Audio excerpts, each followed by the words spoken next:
आज तारीख 7/2/2022 को संकल्प IAS कोचिंग चैनल रघुवर प्रसाद के तरफ से जो पाठक हैं उनको मेरे तरफ से धन्यवाद। आज हम आपको बता रहे हैं कि भारतीय संविधान की विशेषताओं में तीसरी पहचान की नम्यता एवं अनम्यता का समन्वय। विश्व के प्रमुख संविधानों में ये चीजें मिलती है। विश्व के प्रमुख संविधानों में ये चीजें मिलती है। कौन चीजें मिलती हैं?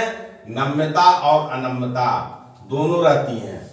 किसी संविधान में केवल अनम्यता रहती है, किसी संविधान में दोनों रहती है। तो भारत के संविधान में ये दोनों चीजें हैं, नम्यता भी है, अनम्यता भी है। तो इसलिए भारत का संविधान दुनिया के संविधानों में बेहतर संविधान है। जो लोग कहते हैं कि भारत का संविधान अच्छा नहीं है, उन लोगों को इस चीज का ज्ञान नहीं है। अगर इस चीज का ज्ञान जब हो जाएगा तो ऐसे लोग जो भारत के कोने कोने में बसे हैं वो कभी नहीं कहेंगे कि भारत का संविधान गलत है। तो आइए भारत के संविधान का एक लक्षण या तीसरा लक्षण या इसकी विशेषता या कहिए इसकी पहचान या कहिए इसका गुण मैं आपको बता रहा हूं। इसको ध्यान से आप देखिएगा। ये केवल IAS के ही दृष्टिकोण से नहीं, समान स्टडी के IAS के समान दृष्टिकोण से ही नहीं, समान स्टडी में समान दृष्टिकोण से ही नहीं, विशेष दृष्टिकोण से भी पढ़ने लायक है।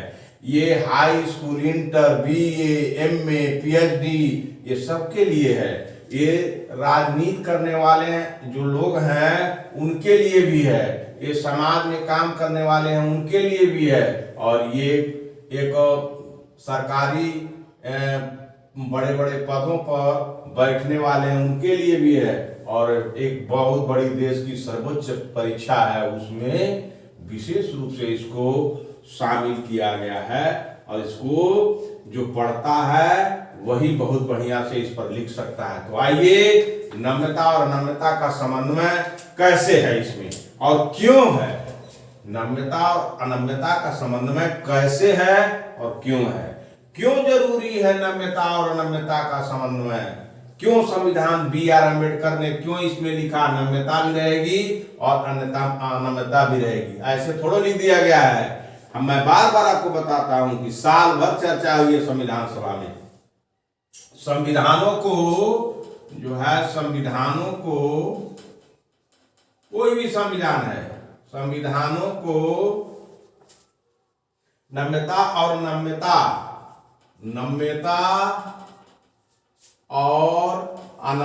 की दृष्टि से,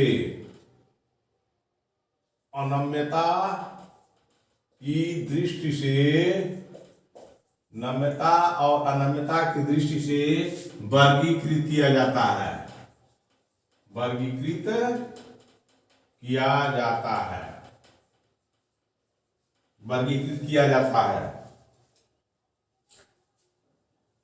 ये नम्यता का मतलब ये हुआ फ्लेक्सिबल कॉन्स्टिट्यूशन, अनम्यता का मतलब हुआ रिजिड कॉन्स्टिट्यूशन। जिस देश के संविधान में सरल तरीके से संशोधन किया जाए और कठिन तरीके से संशोधन किया जाए, उस देश के संविधान की विशेषता होती है नम्यता और अनम्यता, दोनों मिला रहता है।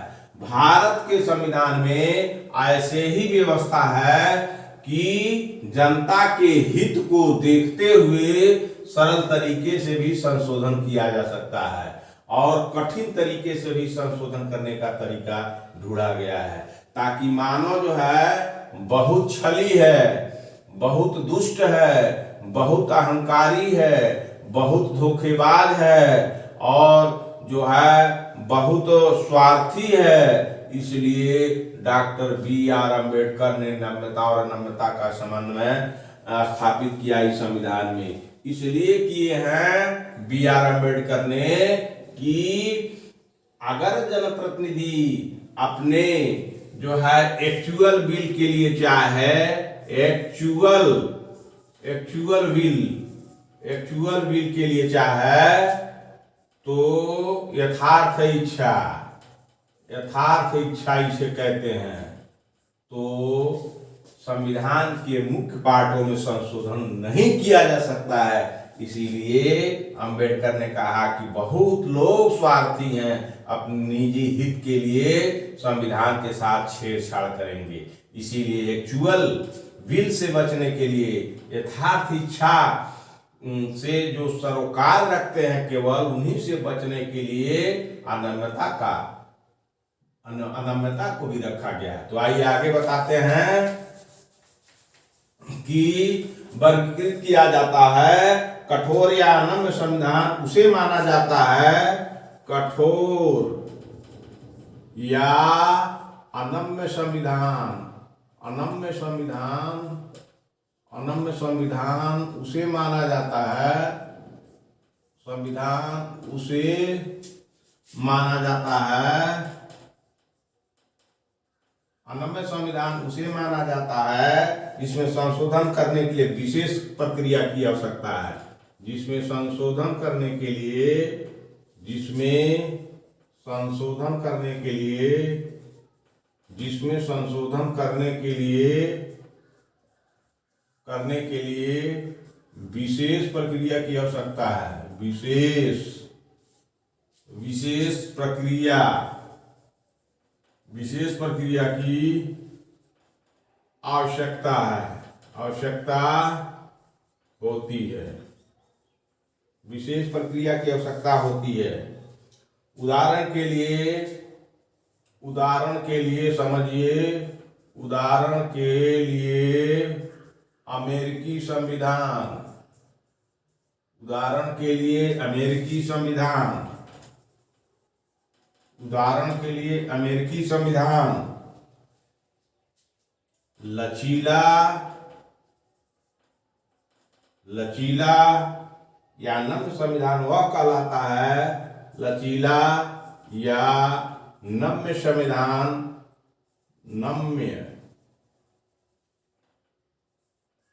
नम्य संविधान वह कहलाता है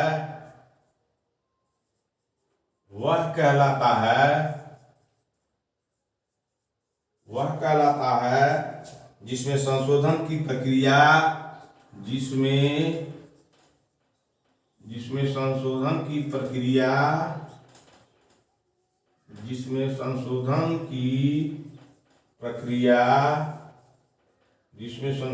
प्रक्रिया वही हो जैसी किसी आम कानून में, जैसे किसी आम कानूनों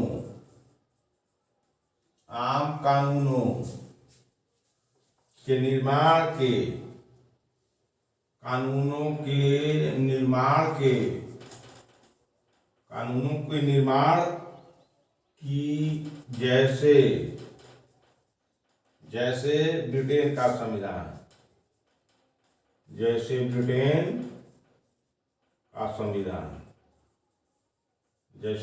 का संविधान, तो इस पर बहुत गहराई से सोचने की बात है। केवल ऐसे नहीं कि ये तो नम्यता और नम्यता का मिश्रण, नहीं, उसको जेहन में समझिए।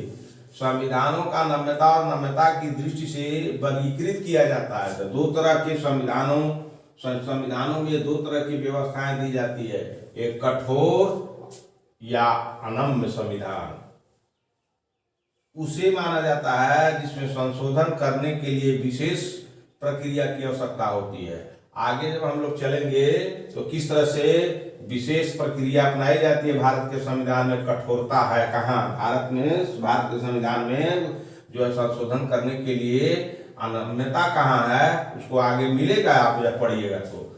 उदाहरण के लिए अनम्यता का जो है व्यवस्था जो है अमेरिका के संविधान में, उदाहरण के लिए अमेरिकी संविधान एकदम अमेरिका में जैसे चाहिए वैसे कानून नहीं बना सकते हैं। वहाँ 7 अनुच्छेद है और वहाँ आपको जो है संविधान में संशोधन करने के लिए बहुत विशेष प्रक्रिया की आवश्यकता होती है। इसलिए अमेरिका के संविधान में संशोधन नहीं हो पाता है। लचीला या नम्य संविधान वह कहलाता है इसमें संशोधन की प्रक्रिया वही हो जैसे आम कानून बना दिए जाते हैं पार्लियामेंट में पेश करके, और वो कानून बन जाता है तो उस जो कानून के विरुद्ध में जो कानून बनता है तो पिछला कानून खत्म हो जाता है, संशोधन हो जाता है, तो उसे नम्य संविधान कहते हैं। जैसे ब्रिटेन का संविधान, ब्रिटेन के संविधान में याद रखिएगा, अगर पूछ ले कभी कि किस देश के संविधान में केवल नम्यता ज्यादा है तो ब्रिटेन का संविधान आप जरूर याद करिएगा कि ब्रिटेन के संविधान में नम्यता बहुत ज्यादा है। तो आइए आगे चलते हैं। नम्यता और नम्यता का समन्वय के विषय में कुछ तथ्य और हैं, उस तथ्य के भी विषय में जानिए, और जानिएगा तो आपका ज्ञान बढ़ेगा। पढ़ने से कहीं ऊर्जा कम नहीं होती है, ज्ञान बढ़ाने से ऊर्जा कम नहीं होती है, ऊर्जा का और विकास होता है। आइए चलते हैं, कुछ और तथ्य हैं नम्यता और अनम्यता से संबंधित। तो आप ये जान गए कि जो है कठोर संविधान का उदाहरण अमेरिका है और नम्य संविधान का जो है उदाहरण ब्रिटेन है।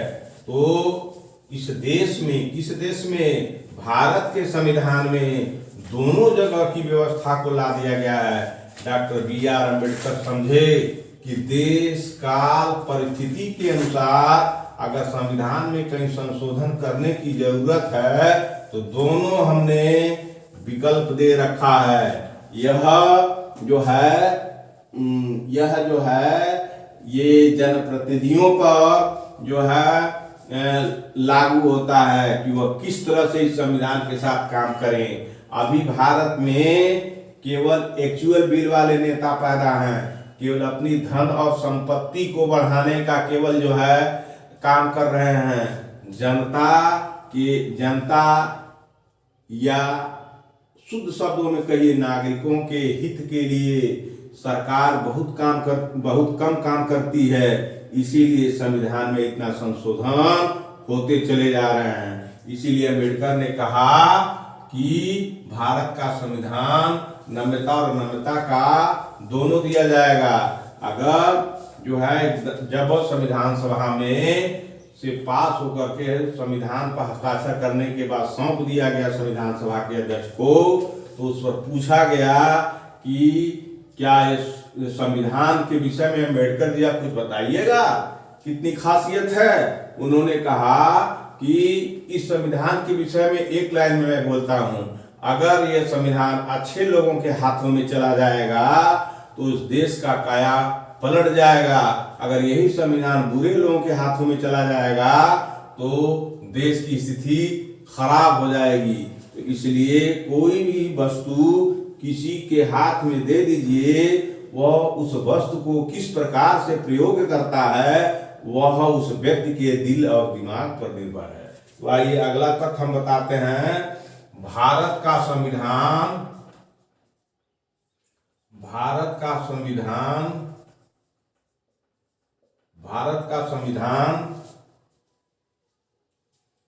न तो लचीला है,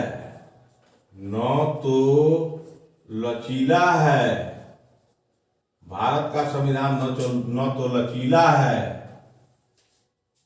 और न ही कठोर।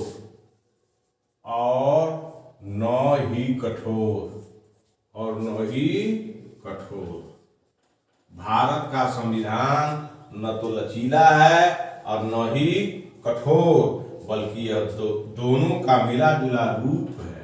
बल्कि यह दोनों का मिला जुला रूप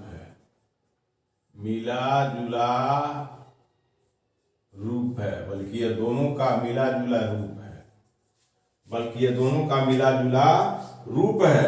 अनुच्छेद मैं पहले बता दिया था, अनुच्छेद 368 में संशोधन की प्रक्रिया है। अनुच्छेद 368 में दो तरह के संशोधन का प्रावधान है। अनुच्छेद 368 में दो तरह के संशोधन का प्रावधान है। दो तरह के संशोधन का प्रावधान है। दो तरह के संशोधन का प्रावधान प्रावधान है। दो तरह के संशोधन का प्रावधान है। पहला संशोधन का प्रावधान यह है कि कुछ उपबंधों को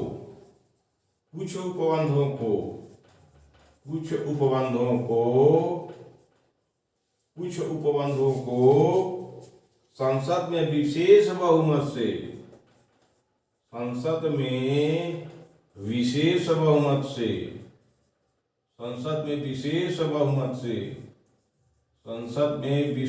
बहुमत से संशोधित किया जा सकता है।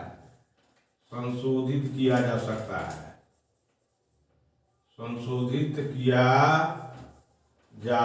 है।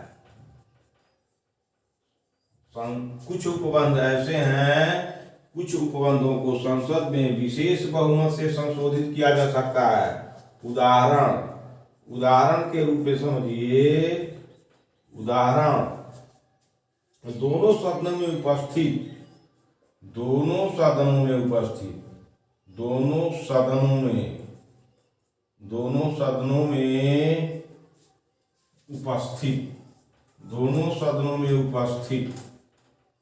दोनों सदनों में उपस्थित और मतदान में भाग लेने वाले सदस्य,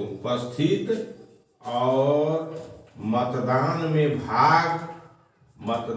में भाग लेने वाले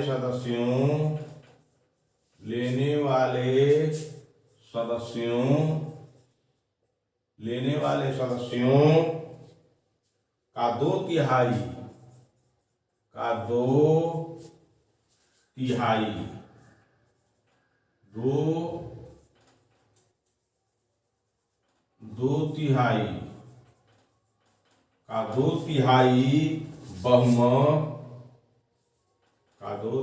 बहुमत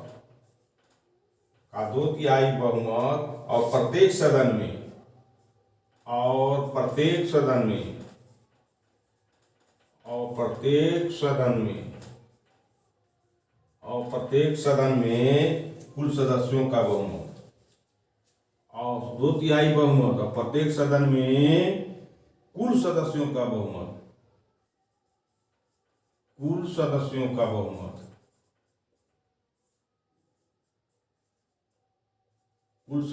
बहुमत।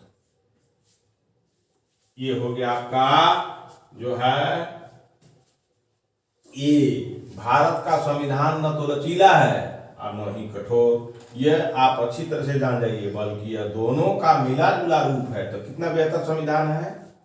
किसी देश में केवल कठोर है, किसी देश में लचीला है, जबकि भारत के संविधान में दोनों है। अनुच्छेद 368 में 2 तरह के संशोधन का प्राविधान है। ठीक है, तो कुछ उपबंधों, भारत के संविधान में कुछ उपबंध है जो आगे हम लोग पढ़ेंगे कि 368 में कौन ऐसे उपबंध है जो विशेष व्यवस्था से संशोधित किए जाएंगे, और कौन ऐसे उपबंध है जो साधारण तरीके से जो है संशोधन किए जाएंगे। तो कुछ उपबंधों को संसद में विशेष बहुमत से संशोधित किया जा सकता है। उदाहरण, दोनों सदनों में, चाहे राज्यसभा हो या लोकसभा हो, संसद 3 चीज से मिलकर बनती है। आपको जानकारी होना चाहिए कि राष्ट्रपति, लोकसभा और राज्यसभा, 1, 2, 3, ये तीनों जब मिलते हैं तो संसद बनती है। तो राष्ट्रपति, लोकसभा और राज्यसभा तीनों मिलके संसद का निर्माण करते हैं। तो वही है जो है संशोधित किया सकता। उदाहरण, दोनों सदनों में उपस्थित और मतदान में भाग लेने वाले सदस्यों का 2/3 बहुमत हो। कोई जो उपबंध हैं भारत के संविधान में, उसमें 2/3 बहुमत और भाग लेने वाले सदस्य, जैसे राज्यसभा का जो स्पीकर होता है, तो जो है राज्यसभा का जो स्पीकर होता है और लोकसभा का जो स्पीकर होता है, जो है वो केवल सुनता है और विधि व्यवस्था बनाया जाता है, वोट देने में शामिल नहीं होता है। तो ठीक है, मतदान में भाग लेने वाले सदस्यों का 2/3 बहुमत, यानी जो संसद में उपस्थित सदस्य हैं, उस संसद में ये उपस्थित मतदान में भाग लेने, उदाहरण दोनों सदनों में उपस्थित, लोकसभा में कोई बिल पास होता है या संशोधन के लिए जो बिल पास होते हैं, तो लोकसभा में लोकसभा के सदस्य यानी एमपी, वही ना सदस्य होते हैं लोकसभा में, तो लोकसभा के सदस्य ही मत देते हैं। जितने लोकसभा के सदस्य उपस्थित होते हैं और वह जो है किसी भी बिल पर अपना वोट कास्टिंग करते हैं, तो वही लोग सदस्यों को 2/3 बहुमत, मतलब 2/3 बहुमत का मतलब उपस्थित, यहाँ कहता है उपस्थित, जो उपस्थित हैं उसका 2/3 बहुमत, और जो है वोट कास्ट करते हैं, ये याद रखना है, मतदान में भाग लेने वाले सदस्य ये, तो मतदान में भाग कौन लेता है? लोकसभा का सदस्य या राज्यसभा का सदस्य, तो ये उपस्थित भी और वोट कास्ट करने वाले, 2 शब्द पर ध्यान दीजिएगा। तो ये मैं बार बार कहता हूं, जो उपस्थित हैं और उपस्थित मतदान में भाग लेने वाले सदस्यों, जो मतदान करते हैं वो सदस्यों का 2/3, उसमें जो और लोग हैं उसको हटा दीजिए, जो कास्ट करते हैं उसका 2/3, मान लीजिए कि 2/3 यह बहुमत और प्रत्येक सदन में कुल सदस्यों का बहुमत। अब मान लीजिए कि कैसे ऐसे उपबंध हैं कि लोकसभा में अगर 2/3 बहुमत अगर से पास भी हो जाता है, तो रिजिड कॉन्स्टिट्यूशन अनम्यता इसलिए हो गई कि कहता है कि कुल सदस्यों का बहुमत। अब कुल सदस्यों का भी बहुमत चाहिए, तो कुल सदस्यों का बहुमत का मतलब वह कानून अच्छी होगी, तो जिस दल की सरकार होगी भारत में, तो उस दल के लोग भी लोकसभा के सदस्य होते हैं। अब कुछ दल ऐसे होते हैं जो विपक्षी होते हैं, तो विपक्षी होते हैं तो विपक्षी, तो कहता कुल सदस्यों का बहुमत, तो उसमें जो है सत्ता दल के सदस्य और विपक्ष के सदस्य सबका वहां बहुमत जरूरी है, तभी जाके भारत के कुछ उपबंधों में संशोधन किया जा सकता है।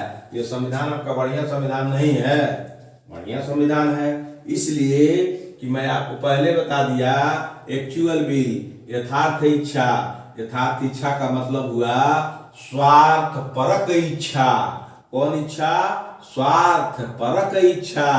मान लीजिए जो राजनीतिक दल सत्ता में अगर भारत में है, तो वह समाज के कुछ वर्गों, समाज के वंचित वर्गों, समाज के एक वर्गों, भारत एक समाज है, तो भारतीय समाज के किसी एक वर्ग, किसी एक समाज की उपेक्षा करके अगर कोई संशोधन करना चाहता है, तो यही हथियार बचाता है कि नहीं, संशोधन नहीं होगा, क्योंकि कुल सदस्यों का बहुमत खोज रहा है। इसलिए भारत का संविधान अनम्यता और नम्यता का दोनों का मिश्रण है। तो आपका अच्छा है कि नहीं? संविधान अच्छा है, क्योंकि हर एक इंसान भारत में या किसी भी देश में देखिएगा अपने हित के लिए कुछ भी, कोई भी सीमा लागने के लिए तैयार है। लेकिन यहाँ तो जनरल विल की बात है, जहां सबके हित परक बातें हो, उसी में यह संविधान कुल सदस्य अपना हाथ उठाएंगे, जहां सबका हित हो तभी हाथ उठाएंगे। तो यह संविधान बेहतर नहीं है, इसको गहराई से पढ़ना होगा कि अनम्यता का समन्वय क्यों दिया गया है। कहीं चालबाज राजनीतिज्ञ भारत में, जिसकी सत्ता किसी तरह से छल कपट से सत्ता हथिया लिया हो, जनता, भोली भाली जनता को अपने फेवर में, अपने चुनावी मुद्दों में फंसा करके और चाह ले कि संविधान को पूरा एकदम बदल दें, तो बदल नहीं पाएगी, क्योंकि यहाँ अनम्यता का समन्वय है, अनम्यता का समन्वय है। कुल एमपी 100 में 100 एमपी नहीं चाहेंगे, या राज्यसभा के भी 100 के 100 राज्यसभा सदस्य नहीं चाहेंगे। तो जब नहीं चाहेंगे, इसका मतलब है कहीं न कहीं भारत की जनता, भारत के नागरिकों के कुछ वर्गों के हितों की उपेक्षा की जा रही है, इसीलिए सब नहीं चाहेंगे। इसीलिए अनम्यता का समन्वय डॉक्टर बी आर अम्बेडकर ने किया है। ये बहुत बड़ा हथियार है, तो इसीलिए अनम्यता भी लाया गया है। आइए, ये हो गया कि आप जान गए कि नम्यता और नम्यता का समन्वय, तो कठोर संविधान यहाँ लागू हुआ है, इसलिए कि संविधान की जो है धज्जियां न उड़ाई जाए। इतना व्यवस्था होते हुए भी संविधान के साथ छेड़छाड़ किया जाता है। तो आइए हम चलते हैं, अब नेक्स्ट जो है तथ्य है नम्यता और नम्यता के समन्वय में, आपको बताते हैं।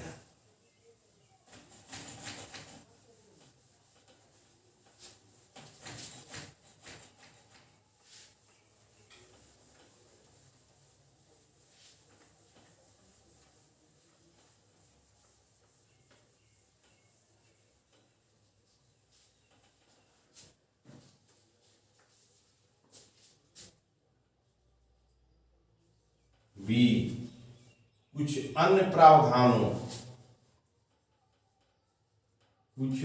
प्रावधान ऐसे हैं, कुछ अन्य प्रावधानों को संसद के, कुछ अन्य प्रावधानों को संसद के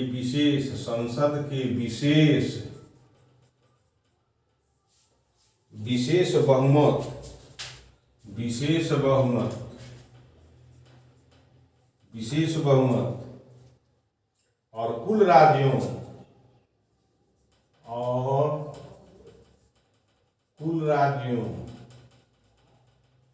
राज्यों के आधे से अधिक राज्यों के, कुल राज्यों के आधे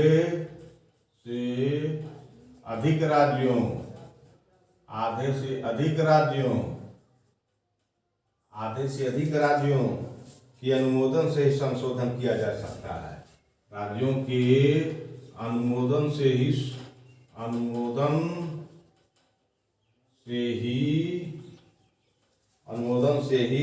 संशोधित किया जा सकता है।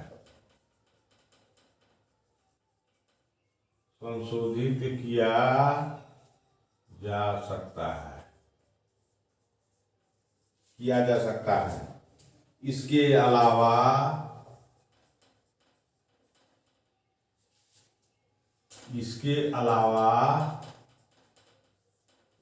अलावा संविधान के कुछ प्रावधान,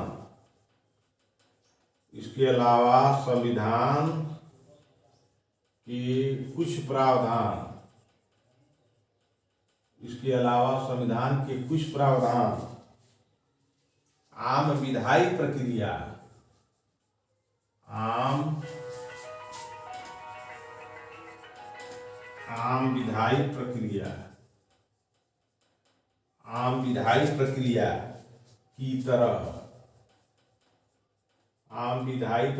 की तरह संसद में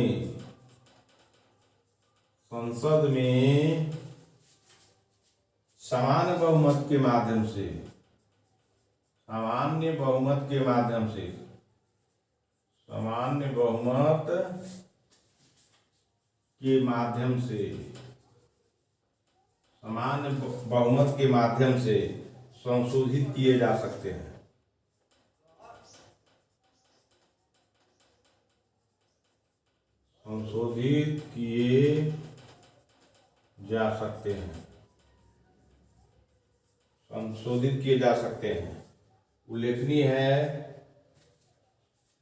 उल्लेखनीय मनो जानकारी करा देना जरूरी है। उल्लेखनीय है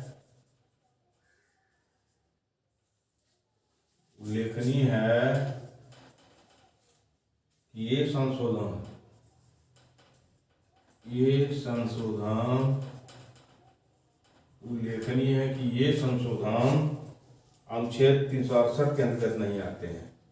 संशोधन 368 के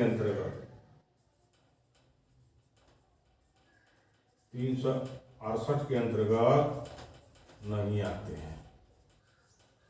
तो यही समझना है कि नेक्स्ट में है कुछ अन्य प्रावधान भारत के संविधान में दिया गया है कि संसद को विशेष बहुमत और कुल राज्यों के आधे से अधिक राज्यों के अनुमोदन से संशोधन किया जा सकता है। यह फ्लेक्सिबल है, यह लचीला है। और कुछ अन्य प्रावधानों को संसद के विशेष बहुमत, संसद को विशेष शक्तियां हैं तो विशेष बहुमत और कुल राज्यों के आधे से अधिक राज्यों के अनुमोदन से, आधे जैसे मान लीजिए कि 25 राज्य हैं, 29 राज्य हैं, 30 राज्य हैं, या जब जैसे रहे तो जितना राज्य अभी वर्तमान में है तो उन राज्यों के आधे आधे या आधे से अधिक, अगर मान लीजिए 28 है तो 28 में 14 यानी 15, 16, 17 राज्य अगर अनुमोदन कर दें तो संशोधन किया जा सकता है। ये फ्लेक्सिबल हुआ कि नहीं हुआ, ये नम्यता हुआ कि नहीं हुआ, तो ये भी ये नम्यता हो गया। इसके अलावा संविधान के कुछ प्रावधान आम विधायी प्रक्रिया की तरह, संविधान के कुछ प्रावधान ऐसे हैं जो आम विधायी प्रक्रिया होती है तो विधान बनाए जाते हैं, उसी की तरह से संसद में सामान्य बहुमत के माध्यम से संशोधित किए जा सकते हैं। यह जरूरी जान लीजिए कि यहाँ यह जानना जरूरी है कि ये संशोधन 368 के अंतर्गत नहीं आते हैं। जो संविधान संशोधन 368 के अंतर्गत नहीं आते हैं उस संविधान के अनुच्छेदों को संशोधन इसी नम्यता के सहारे किया जा सकता है। इसीलिए भारत का संविधान नम्यता और नम्यता का समन्वय है। तो जो कोई कहता है वह जो है मूर्ख आदमी है कि भारत का संविधान खराब है, वह व्यक्ति ही खराब है, क्योंकि अपने जो है एक्चुअल विल की बात करता है, एक्चुअल विल की बात करता है, एक्चुअल विल की बात करता है।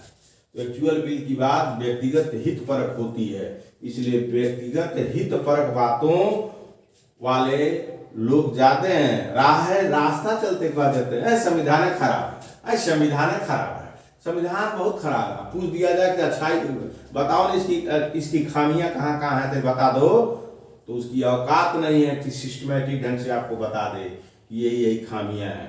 पूछ दिया जाए इसकी गुण बता दो तो गुणों नहीं बता पाएगा। रास्ता चले, कुर्ता सिला लिया यहाँ तक बढ़िया कुर्ता पहन लिया, जैकेट पहन लिया और जो है अपना क्रीच बना लिया और रास्ते चलते कहता है संविधान ही खराब है, संविधान ही खराब है। और उसे अगर पूछ दिया जाए संविधान के बारे में तो 0/0 मिलेगा, चाहे कितना बढ़िया नेता हो भारत का, उसे संविधान के विषय में पूरी जानकारी पूछिए तो उसको नहीं है। कितने तो संविधान जब संशोधन होता है तो पार्लियामेंट में सोते हैं, क्या हो रहा है क्या नहीं हो रहा है, सोते हैं, उनको नींद आती है पार्लियामेंट में, आप लोग देखे होंगे। ठीक है, तो इसीलिए संविधान, भारतीय संविधान में दोनों गुण हैं, चाहे इस गुण से संशोधन कर लीजिए चाहे इस गुण से संशोधन कर लीजिए, लेकिन जब संशोधन होगा नम्यता के द्वारा तो जो है समझ लीजिए कि उसमें भारत के 125 करोड़ जो जनता का हित अगर होगा तभी इस अनम्यता के द्वारा संशोधन किया जा सकता है। अगर हित नहीं होगा तो सभी एमपी, सभी राज्यसभा के सदस्य कभी भी अपना बहुमत नहीं देंगे। इसीलिए यह भारत का संविधान नम्यता और नम्यता का समन्वय संकेत करता है, इसलिए इसको आप जानिए। अब आगे चले हम लोग। भारत के संविधान की कुछ और खासियत है। चौथी खासियत क्या है, अब इसको आप ध्यान में रख लीजिएगा कि पहला कि संविधान में जब संशोधन किए जाएंगे तो संशोधन जो है रिजिड होगा, उसमें जो है पार्लियामेंट में या सदनों में उपस्थित जो है वोट देने वाले हैं उनके 2/3 बहुमत चाहिए और साथ साथ टोटल सदस्यों का बहुमत चाहिए। तो टोटल सदस्यों 2/3 बहुमत, ये बहुत कन्फ्लिक्ट मैटर है। इसीलिए भारत का संविधान अनम्यता है, आसानी से इसको बहुत आसानी से नहीं कर सकते हैं, लेकिन कुछ ऐसे उपबंध हैं जो 368 के अंतर्गत नहीं आते हैं, वही संशोधन फटाफट फटाफट कर देता है। यहाँ के राजनीतिक दलों के द्वारा कर दिया जाता है, जिनका संसद में बहुमत है। तो ये बात को आप जानिए कि 368 के अंतर्गत आने वाले उपबंधों को अनाम्यता रोक देती है, कहती है नहीं हम संशोधन करने देंगे, क्योंकि सब लोग इस पर तैयार नहीं है। और 368 के अतिरिक्त कुछ उपबंध है जो साधारण बहुमत से होते हैं, उन्हें नम्यता इजाजत देती, चलिए चलेबुल कर लीजिए, यही होता है। तो आगे चलिए हम अब नेक्स्ट जो है आपके संविधान की और विशेषता बताते हैं। कितना मिनट हो गया हो? 35।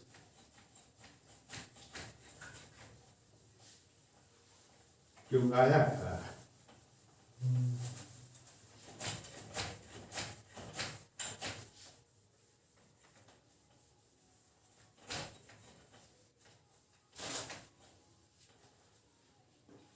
अब हम आपको बताएंगे जो है जो है चौथा जो आपकी विशेषता है भारतीय संविधान की, वह है एकात्मकता की ओर झुकाव है। एकात्मकता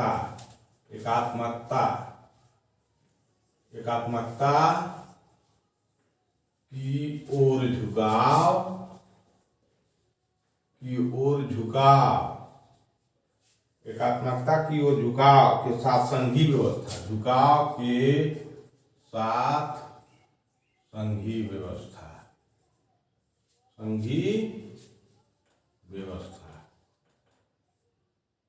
संघीय व्यवस्था, अब हम पढ़ेंगे एकात्मकता की ओर झुकाव के साथ। एकात्मकता मतलब एकात्मकता की ओर जो है झुकाव है और साथ साथ फेडरल सिस्टम है। इसको हम लोग कल पढ़ेंगे, और पहले हम जो पढ़ाते हैं उसको जो ही हम पढ़ाते हैं उसको गहराई से समझने का प्रयास करिएगा। अब पूछ दे संविधान में संशोधन की प्रक्रिया बताइए किसी भी परीक्षा में, तो संविधान में संशोधन की प्रक्रिया आप जो है आप कहिएगा कि साधारण बहुमत से और विशेष बहुमत से। तो साधारण बहुमत से वह है कि 368 के अंतर्गत कुछ उपबंध नहीं आते हैं संशोधन करने के लिए, तो साधारण बहुमत से करते हैं, जिसमें जो है आधे से अधिक के राज्यों का अनुमोदन होना चाहिए और जो है संसद का बहुमत होना चाहिए। तो ये विशेष बहुमत, ये साधारण बहुमत हुआ। 368 में जो है सदनों में लोकसभा राज्यसभा में 2/3 बहुमत चाहिए, साथ ही साथ वोटर जितने हैं वही वोट कास्टिंग करेंगे, साथ साथ पूरे सदनों का जो पूरे सदन के सदस्य हैं सबका बहुमत जरूरी है, इसलिए भारत का संविधान कठोर है। तो अब हम चलेंगे एकात्मकता की ओर झुकाव है भारत के संविधान में, इसकी विशेषता है, झलक है, और साथ साथ फेडरल सिस्टम है। तो आप हम लोग पढ़ेंगे जो है भारत का संविधान एक संघीय सरकार की स्थापना करता है। भारत का संविधान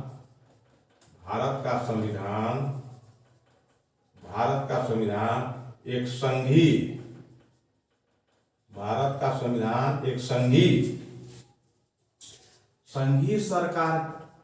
संघीय सरकार की स्थापना करता है।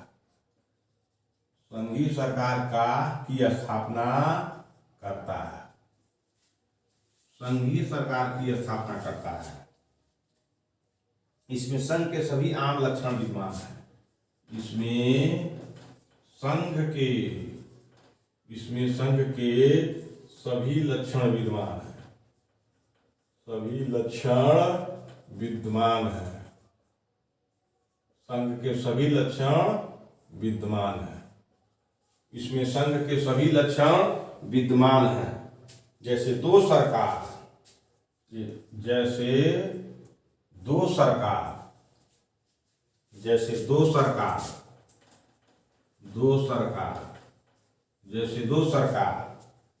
शक्तियों का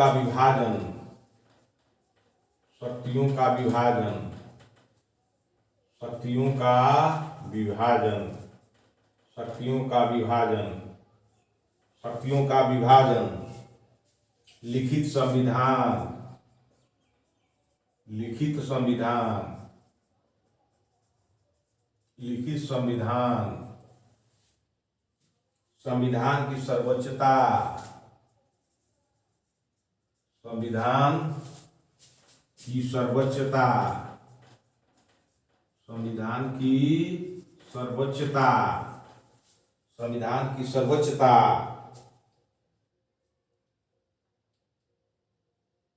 संविधान की सर्वोच्चता, संविधान की कठोरता, संविधान की कठोरता, संविधान की कठोरता, संविधान की कठोरता, संविधान की कठोरता, स्वतंत्र न्यायपालिका, स्वतंत्र न्यायपालिका, स्वतंत्र न्यायपालिका, स्वतंत्र न्यायपालिका एवं द्विसदनीयता, एवं द्विसदनीयता, द्विसदनीयता, द्विसदनीयता, ये हो गया। एकात्मकता की ओर झुकाव के साथ संघीय व्यवस्था। भारत का संविधान एक संघीय सरकार की स्थापना करता है, एकदम फेडरल गवर्नमेंट की स्थापना करता है। तो संघ कैसे जानेंगे कि भारत का संविधान फेडरल है? तो इसकी कुछ पहचान है। तो जैसे दो सरकार, तो केंद्र सरकार, राज्य सरकार, संघ है कि नहीं है? ईयू मिल करके सरकार बनाते हैं, ईयू मिल करके राज्य चलाते हैं। तो दो सरकार हैं। शक्तियों का विभाजन, शक्ति का विभाजन किया गया है। व्यवस्थापिका, कार्यपालिका, न्यायपालिका। लिखित संविधान, भारत का संविधान लिखित है। संविधान की सर्वोच्चता, संविधान के इधर उधर जा करके कोई काम आप नहीं कर सकते हैं। संविधान की कठोरता, मैं आपको पहले ही पढ़ा दिया कि संविधान कठोर भी है। स्वतंत्र न्यायपालिका, भले सुप्रीम कोर्ट, हाई कोर्ट जो है कॉलोनिज्म पर टिका है, लेकिन उसके निचली अदालतें के जज परीक्षा से लिए जाते हैं, तो वो स्वतंत्र है वहाँ। लेकिन टॉप पर चले जाइएगा तो वहाँ गड़बड़ हो जाती है। कॉलोनिज्म व्यवस्था है, इसीलिए वहाँ गड़बड़ी हो जाती है। वहाँ के जजों को भी परीक्षा पास करके जज की कुर्सी पर जाना चाहिए, या निचले जज जो हैं, जो निचले जज हैं उन्हीं को वहाँ तक पहुँचने के लिए जो है व्यवस्था देनी चाहिए। लेकिन ऐसा नहीं है, इसलिए भारत में गड़बड़ी आ गई है कि जो टॉप में सुप्रीम कोर्ट के सीआईए के जो अध्यक्ष, जो सुप्रीम कोर्ट के मुख्य होते हैं, मुख्य जस्टिस ऑफ इंडिया, तो या हाई कोर्टों के, वो कॉलोनिज्म सिस्टम पर है। इसीलिए वो जिस पार्टी के व्यवस्था से चुन करके जाते हैं वो गड़बड़ी कर देते हैं। इसीलिए जो है यहाँ स्वतंत्र न्यायपालिका तो है, लेकिन 50% है। 50% क्या कहिए, 10%। निचली अदालत अगर किसी को फांसी की सजा दे देती है, अगर किसी अपराधी को, तो निचली अदालत उसे माफ कर देती है। यही गड़बड़ी है। अगर जो है टॉप पर जो है मुख्य न्यायाधीश होते हैं, अगर कॉलोनिज्म सिस्टम पर नहीं होते तो 100% भारत के न्यायपालिका को स्वतंत्र न्यायपालिका कहते। लेकिन स्वतंत्र न्यायपालिका है, लेकिन कुछ अंशों में है। द्विसदन है। केंद्र में जो है एक राज्यसभा, एक लोकसभा, एक राज्यसभा। एक राज्यों में उसका एक राज्य लोकसभा की भांति उसका विधानसभा है और विधान परिषद है। ये आपके संघीय सरकार के लक्षण है।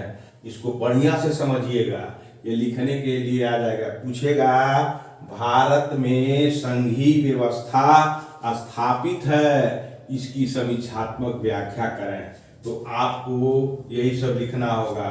संघीय व्यवस्था में कि दो तरह की सरकार है, शक्तियों का विभाजन है, लिखित संविधान है, संविधान की सर्वोच्चता है, संविधान की कठोरता है, स्वतंत्र न्यायपालिका है, द्विसदनीय थी। ये लिखिएगा, आपको कहीं दिक्कत नहीं होगी। यह हाई स्कूल से लेकर पीएचडी तक की चीजें पढ़ाई जाती है। तो भारत के संविधान में यह फेडरल सिस्टम है। तो आइए आगे चलते हैं, कुछ तथ्य और हैं इसके इस संविधान एकात्मकता की ओर झुकाव के साथ संघीय फेडरल है, तो संघीय है, आप समझ गए। अब आगे चलिए। ये मेरे इस पढ़ाई को आप जो है अपने बाल बच्चों को भी कहिए कि ऐसी ऐसी बात है, पढ़ करके और लिखोगे, कभी भी काम आएगी। मान लीजिए कि आप पढ़ रहे हैं और आपको रात में जो मतलब की चीजें देखते हैं अपने मोबाइल पर, इसी को अगर आधा घंटा देख लिए तो आपके ज्ञान में वृद्धि होगी और इस विषय में आप आगे बढ़िएगा। आइए आगे चलते हैं। कुछ तथ्य ऐसे हैं। भारतीय संविधान में बड़ी संख्या में भारतीय संविधान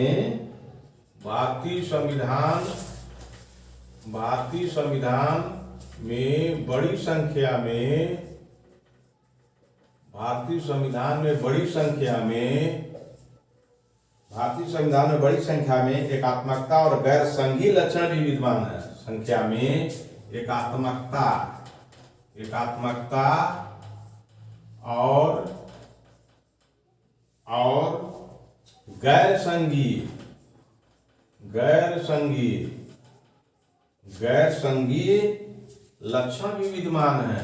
गैर संघीय लक्षण भी विद्यमान है। गैर संघीय लक्षण भी विद्यमान है। जैसे एक सशक्त केंद्र, जैसे एक सशक्त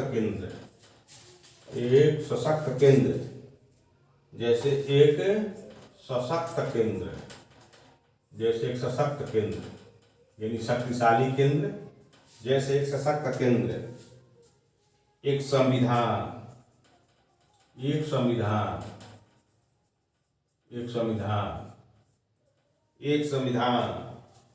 नागरिकता,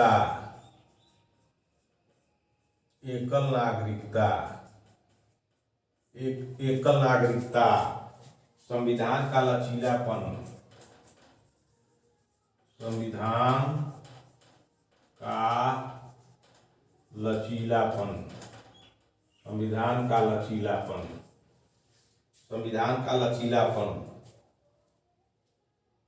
एकीकृत न्यायपालिका,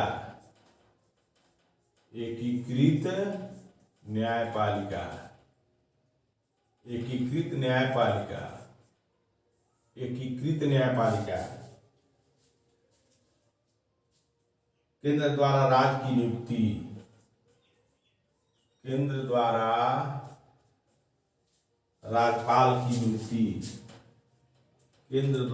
राज्यपाल की नियुक्ति, केंद्र द्वारा राज्यपाल की नियुक्ति, अखिल भारतीय सेवाएं,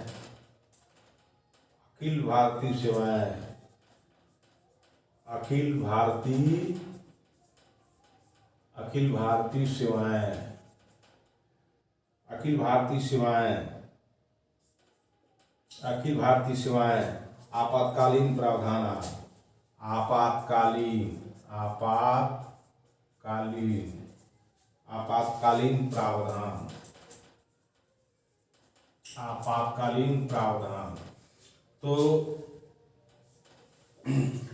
भारतीय संविधान में आपने फेडरल जान गया कि लिखित संविधान है, कठोर संविधान है, आदि आदि आपको हमने बता दिया अभी। तो एकात्मकता के भी लक्षण है। तो एकात्मकता के लक्षण क्या है? एकात्मकता और गैर संघीय लक्षण भी है। मतलब संघात्मक तो है ही है, एकात्मकता है। कैसे एकात्मकता है? अभी केंद्र सशक्त केंद्र है। अभी के वर्तमान स्थिति में देख लीजिए कि केंद्र कितना शक्तिशाली है, और इसके पहले भी केंद्र शक्तिशाली रहा है, अभी भी है। संविधान है, एक ही संविधान है, अलग अलग राज्यों के लिए नहीं। जम्मू कश्मीर को छोड़ करके सबका अलग अलग संविधान नहीं है, एक ही संविधान के तहत सभी शासित होते हैं। एकल नागरिकता, कोई दोहरे अवसर का नागरिक नहीं है जम्मू कश्मीर को छोड़ करके। लेकिन यहाँ जो है भारत में प्रत्येक राज्यों में जो नागरिक है वो भारत का नागरिक है। ठीक। संविधान का लचीलापन, फ्लेक्सिबल बता दिए, साधारण बहुमत से संविधान में संशोधन किए जा सकते हैं। तो क्या है, ये एकात्मकता है, मतलब केंद्र को पावर है जैसा करे। और एकीकृत न्यायपालिका, सुप्रीम कोर्ट है, उसका डिसीजन पूरे भारत में लागू होता है, इसलिए एकीकृत न्यायपालिका है। ठीक है, उसका जो डिसीजन जो सुप्रीम कोर्ट ले लेती है, सभी उच्च न्यायालयों को जो है अमल करने होते हैं। और बाध्यता है केंद्र द्वारा राज्यपाल की नियुक्ति, जो प्रधानमंत्री की सलाह पर राष्ट्रपति किसी राज्य में राज्यपाल की नियुक्ति करता है। किसकी सलाह पर? प्रधानमंत्री की सलाह पर राष्ट्रपति प्रत्येक राज्यों में एक राज्यपाल नियुक्त करता है। वह राज्यपाल केंद्र का एजेंट होता है। जब सरकार को बर्खास्त करनी होती है, राज्यपाल से रिपोर्ट कर लिया जाता है, राज्यपाल रिपोर्ट लगा देता है कि विधि सम्मत शासन नहीं चल रहा है यहाँ का, तुरंत 356 के तहत सरकार को बर्खास्त किया जाता है। ऐसे भारत में कई उदाहरण है। इसलिए केंद्र द्वारा राज्यपाल की नियुक्ति होती है। अखिल भारतीय सेवाएं, जो IAS की परीक्षा आपकी तैयारी कर रहे हैं, यह केंद्र की ही देन है। केंद्र में अखिल भारतीय एक तरह की सेवा है, वहां से परीक्षा होती है, पास होते हैं, इंटरव्यू होता है जो पढ़ रहे हैं, और आप भारत के किसी हर राज्य में आपको घुमा घुमा करके कलेक्टर या किसी डायरेक्टर या किसी चीफ सेक्रेटरी के पद पर काम दिया जा सकता है। और आपातकालीन प्रावधान, किसी राज्य को आपातकाल की शक्तियां नहीं है, केंद्र को है आपातकाल की शक्ति लागू करने के लिए। यही जो है राज्यपाल एजेंट की रिपोर्ट पर जो आपातकाल लगाया जाता है। क्लियर? तो ये आपके एकात्मकता के भी लक्षण हैं। अब आइए कुछ तथ्य और हैं, आपको इस तथ्य से अवगत कराते हैं। कुछ तथ्य और हैं हमारे। इस तथ्य जो मैं आपको तथ्य दे रहा हूं, इस तथ्यों पर आप बड़ी गंभीरता से विचार करिएगा। ये जो है ला जो करते हैं, जो जज की परीक्षा में बैठते हैं, उनको भी संविधान से सवाल आते हैं। ये केवल IAS के लिए नहीं है, ये ला की परीक्षा में जो बैठते हैं उनके लिए भी सवाल आते हैं, जज की भी परीक्षा में इसमें से सवाल आते हैं। ठीक है, तो आइए आगे चलते हैं। कुछ तथ्य और हैं। संविधान में कहीं भी फिर भी संविधान में कहीं भी संविधान में कहीं भी संघीय शब्द का इस्तेमाल नहीं किया गया है। कहीं भी संघीय शब्द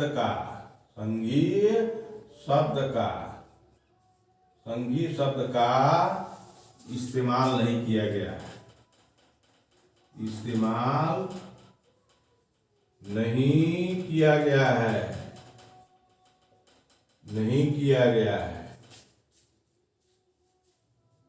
इस चीज को याद कर लीजिए, नहीं किया गया है। दूसरी ओर अनुच्छेद 1 में,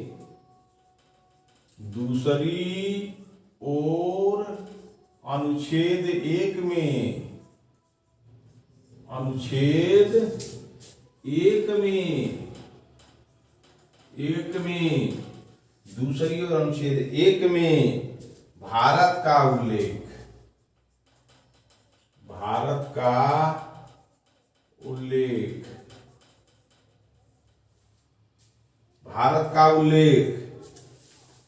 राज्य के संघ, भारत का उल्लेख राज्यों के संघ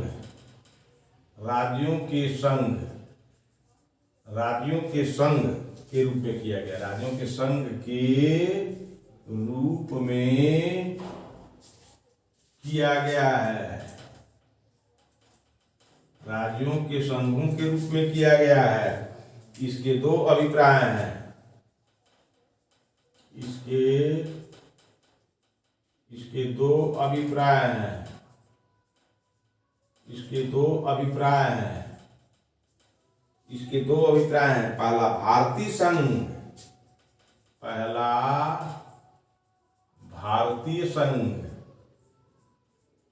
पहला भारतीय संघ राज्यों के बीच, भारतीय संघ राज्यों के बीच,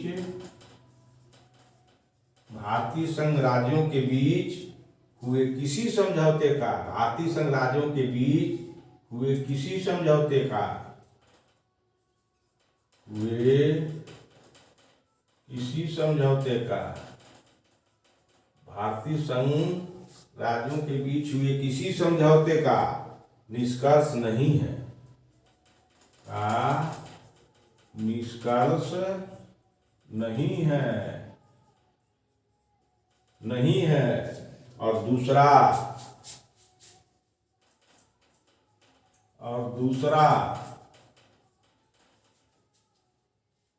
किसी भी राज्य को संघ अलग होने का अधिकार नहीं है, और किसी भी राज्य को, और किसी भी राज्य को संघ से अलग होने का, संघ से अलग होने का अधिकार नहीं है, अधिकार नहीं है। इस बहुत बड़ी बारीक चीज है, आप इसको समझिएगा।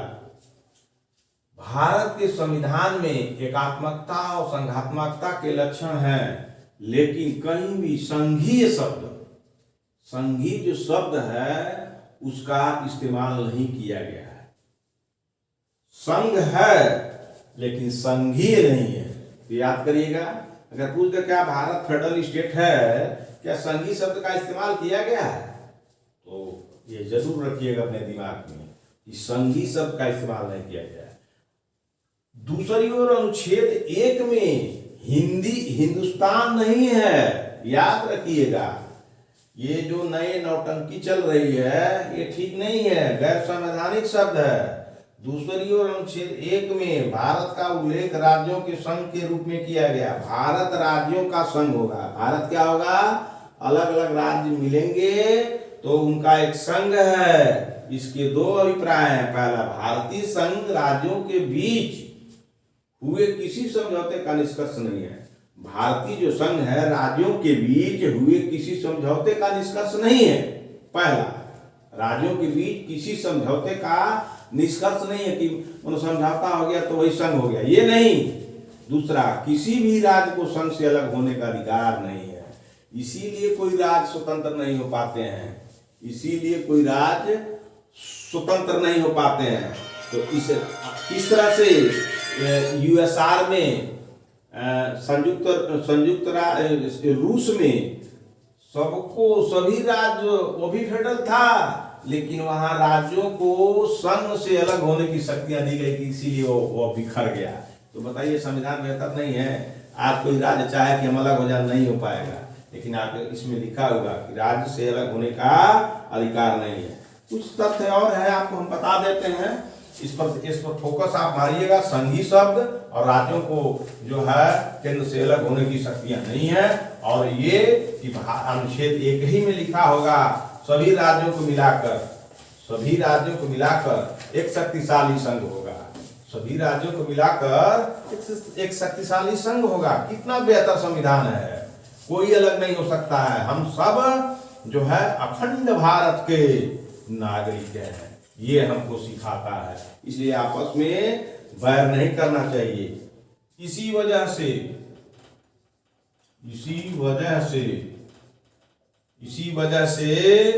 भारतीय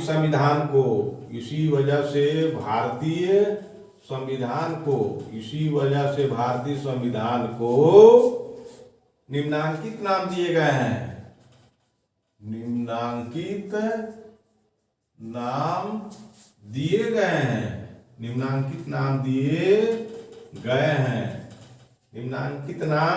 दिए गए हैं। पहला, जैसे कि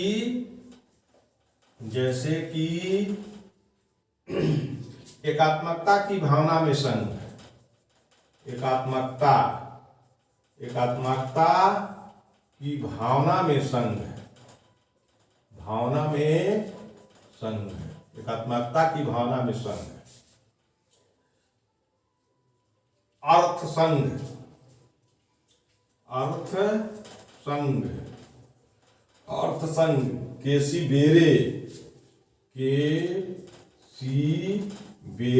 केसी Wheare, bargaining federalism, K C Wheare, bargaining, bargaining federalism, gaining federalism, bargaining federalism. Morris Jones कहते हैं, मारिज जोन्स कहते हैं cooperative federalism, cooperative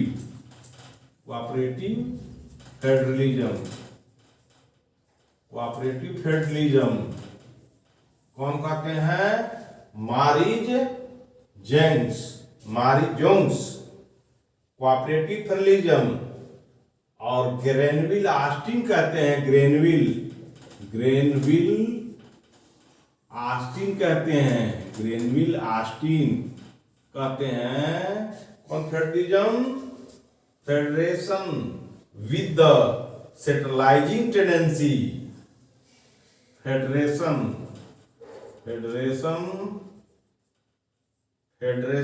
with a centralising tendency, federation with a सेटेलाइजिंग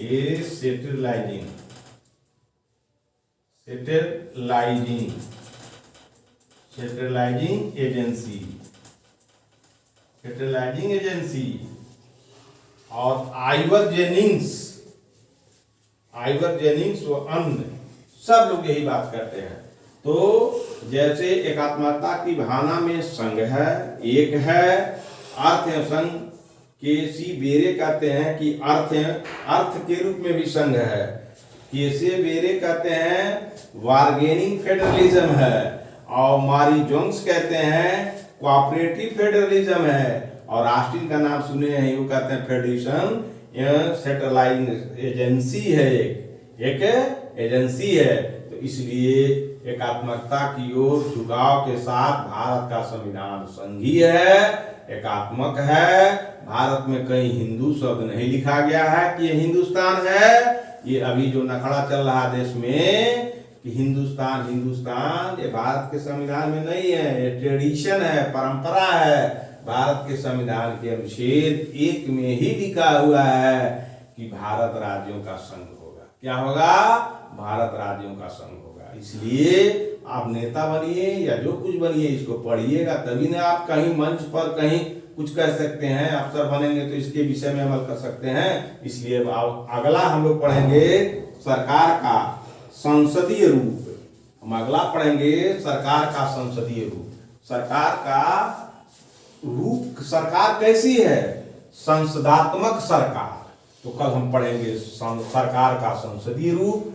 आज मेरे इस वीडियो को मेहनत से पढ़िए, पढ़ने के बाद सब्सक्राइब जरूर करिए, शेयर जरूर कर लीजिएगा कि जो चीज मैं यूनिवर्सिटी में प्रोफेसर पढ़ाते हैं उससे कम नहीं, उससे ज्यादा आपको दे रहा हूं। इसलिए इसको आप पढ़िए। धन्यवाद।